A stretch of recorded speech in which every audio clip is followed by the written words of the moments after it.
Israel is God's chosen people, always have been God's chosen people, always will be God's chosen people. In my last video, I walked through Bethlehem's walled-off streets and met Palestinian Christians fighting to stay on their land. But I kept thinking about how some of Israel's biggest supporters back home are not necessarily American Jews, but evangelical Christians. Most Christians will tell you, well, we love Israel because God says, I will bless those who bless my people. So why do American evangelicals support a state that directly hurts Palestinians, including their fellow Christians? You have my sisters and brothers who are supposed to be my support, actually doing all their best to support the ones who are oppressing us. It makes me angry.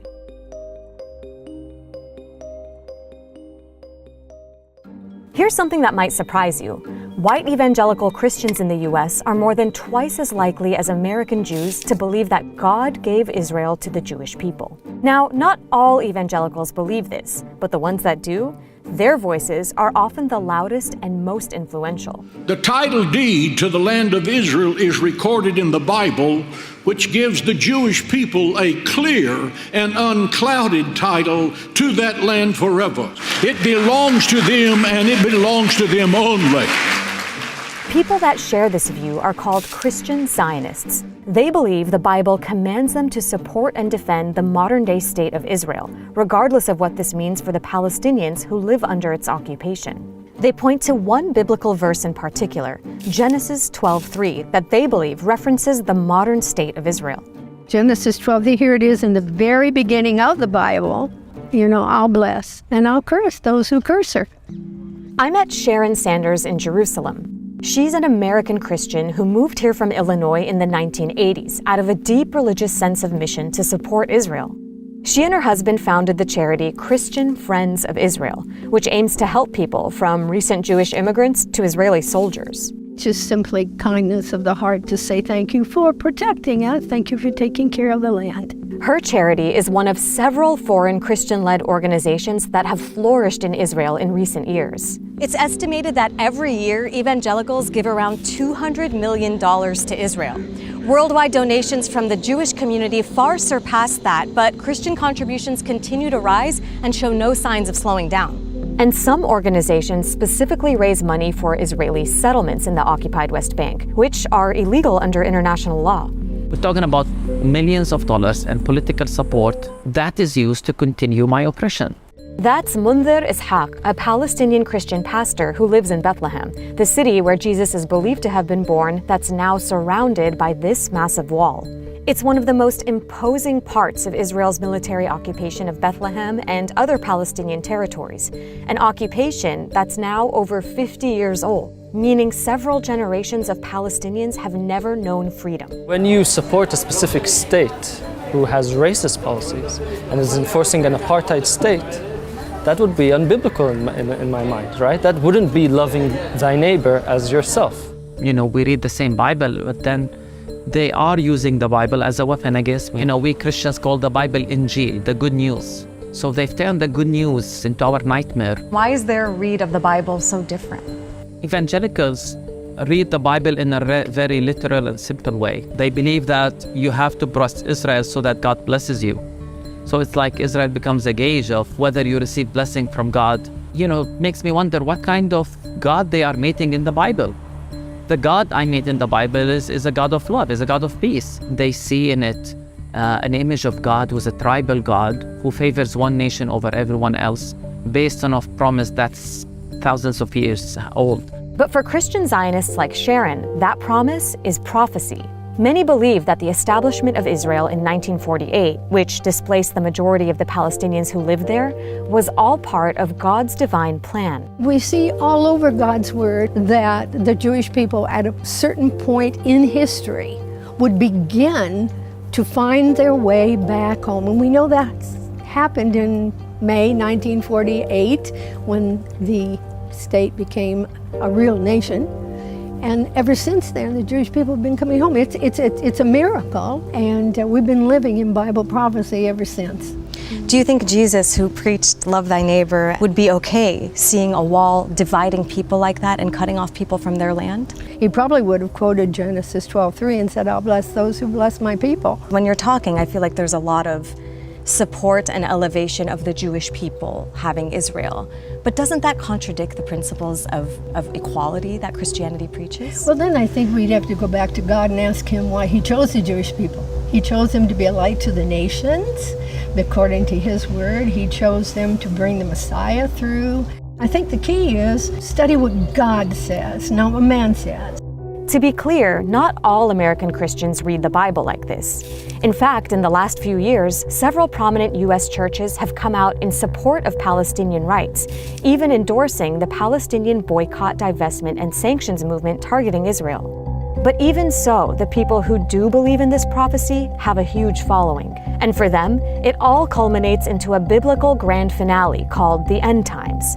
Somebody said, I want to understand the end times, where you just need to look at three things. You look at Jesus, you look at the Jews, and you look at Jerusalem. Many evangelicals believe that once Jews fully control the land, Jesus will return to earth and rapture Christians up to heaven. To believers, it's going to be a time of ecstasy and joy and excitement and glory. But to those who do not know him, it's going to be a day of judgment. If you're a Christian, you will not be around for the tribulation period. You'll be safely in heaven. And this tribulation period, some believe, is a violent and bloody war for those who remain behind. Jesus Christ will speak the word, and he will summon, in the most dramatic act of warfare in human history, he will bring about the slaughter of those who reject him. And in some interpretations, they believe that 2/3 of the Jews will die. So these Christian Zionists, not all of them believe this specific theology, but many of them do. You're promoting them to come to a specific location in order for them, or 2/3 of them, to die. It doesn't sound like a holy alliance. It doesn't. But this alliance is powerful. Millions of Christians in America and around the world now stand with Israel. Okay, pause. We're going to come back to Sharon, John, and Munvir in a bit. But first, let me tell you a bit more about this guy. Because to understand how influential Christian Zionists have become, you have to understand John Hagee. This Texas pastor is the founder and leader of Christians United for Israel, or CUFI, an organization that claims to have 10 million members. That makes Hagee influential outside the movement too, with lots of big-name friends in politics. Even though in several sermons, Hagee had claimed that Hitler was actually sent by God to force Jews to move to Israel. Then God sent a hunter. A hunter is someone who comes with a gun and he forces you. Hitler was a hunter. Why did it happen? Because God said, my top priority for the Jewish people is to get them to come back to the land of Israel. Wild, right? If that sounds cynical to you, well, it actually underpins Hagee's beliefs when it comes to Israel. For example, this dedication to protecting and defending Israel includes denying the internationally acknowledged fact that the West Bank and East Jerusalem are occupied territories. As we saw earlier, Hagee and many of his counterparts insist the Holy Land is actually promised to Jews by God. And so they want to see the West Bank remain under Israel's control, because it's a necessary step for Jesus Christ's return to earth. But neither the Hitler comments nor his viewpoint on the apocalypse have made Hagee a political pariah. Even Israeli leaders applaud and court the support of Hagee's movement. Now there are millions and millions of devout Christians who stand with Israel. So I want to thank you on behalf of all the people of Israel. One group that is less welcome at the CUFI conference is journalists. We sent a producer and cameraman to meet some of the attendees at the 2022 conference, but before they could speak to anyone, they were kicked out by security.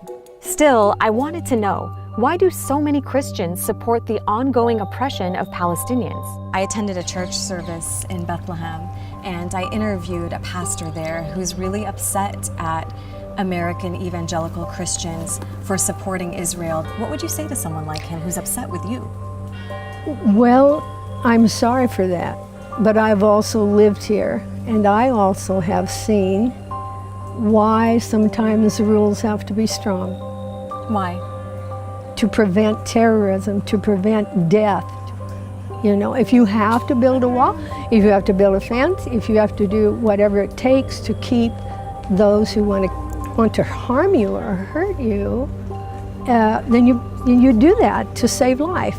Sharon's thoughts mirror the Israeli government's position, but in reality, the International Court of Justice has asked Israel to tear down that wall because it goes so deep into Palestinian territory, a land grab. So I'll say that Christian Zionism in general is a very colonial way of reading the Bible and also a very white supremacist type of viewing of the Bible. It becomes easier to oppress the bad ones because they deserve it, because they brought it upon themselves. We can build a wall and lock them on the other side because they are the ones who are enemies of democracy and freedom, whereas ironically all we're asking for is our freedom. And for the Palestinian Christians who would say to you, we are actively being oppressed by the state of Israel, we're persecuted here, what do you say to them? I would say, take a look at the scriptures and love them and be a blessing in any way you can, even if you're being persecuted. What did Jesus say? He said, turn the cheek. Do you think they should love their oppressor? I don't believe that Israel is oppressing them. The injustices Palestinians are suffering under Israeli military rule are impossible to deny. I witnessed and experienced many of them firsthand while reporting this series in the West Bank. There's some hope things are changing back home. Recent polling suggests that young American evangelicals are more supportive of Palestinians than older generations. But so long as this powerful alliance between Christian Zionists and Israel endures, the hope of justice prevailing in the Holy Land remains elusive.